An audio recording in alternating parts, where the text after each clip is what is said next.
Rising inflation and Fed's subsequent increase in interest rates have wreaked havoc on the housing market. Over a year ago, mortgage interest rates were almost at record lows, but now they've increased from 2.65 to 7% today. And I can vouch for it because I have 2.875. But the question is, should you buy a house now or wait till the end of 2023? In this video, we're going to talk about mortgage figures for this month, as well as should you buy a house now or wait till 2023. If you want to buy a house, you may be wondering if now is the ideal time. Well, in response to growing inflation, the entire world knows that the Federal Reserve raised the interest rates. And however, the Fed may continue on this course by raising interest rates even further this month. But to begin with, the average 30-year fixed mortgage rate here in the United States was 6.67. This is well below record highs of more than 18% in the early 1980s. However,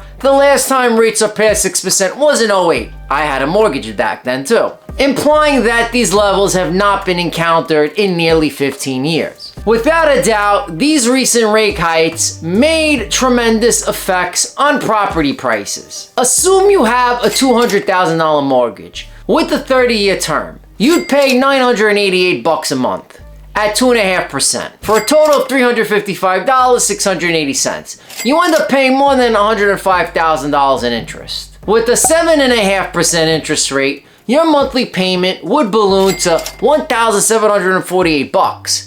That equates to a total loan payment of $629.280, which includes more than $375 in interest paid throughout the loan terms. Just imagine, to buy a house of the same price now, homeowners must pay about double the monthly payment that they did a year ago, which is nuts. It's unclear whether property prices can keep rising at our current rate, but many big banks and real estate organizations predict that prices will fall over the next year.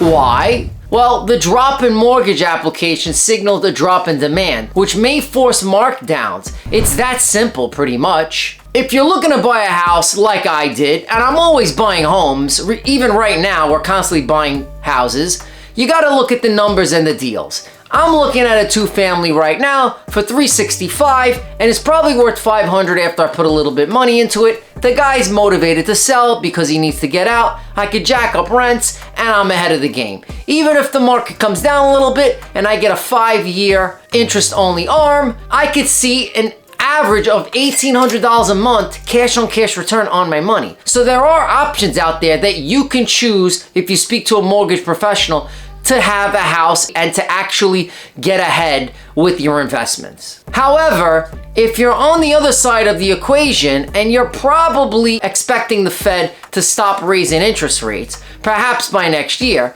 the mortgage payments on more expensive homes and properties will then be more affordable. Although what you can do is get in higher now and you could refinance in the future. Purchasing a home is a vital part of the American dream. Obviously, many of us believe it's beyond our reach right now with recent interest rate hikes, combined with minimal changes in property prices. All of these have put this out of reach for most people. But don't fret, things may start easing next year, hopefully. That's why you need to subscribe to this channel to get updates on the latest news around. And don't worry, if you think it's a stretch, remember, when I first bought a house, my wife and I were working 2 full-time jobs and we put a lot of money down to buy our first home. And my dad always told me, the first house is the hardest. Alright guys, thanks for watching my video. I'll see you in the next video. Give me a thumbs up and some comments down in the chat if you have any questions. See you later.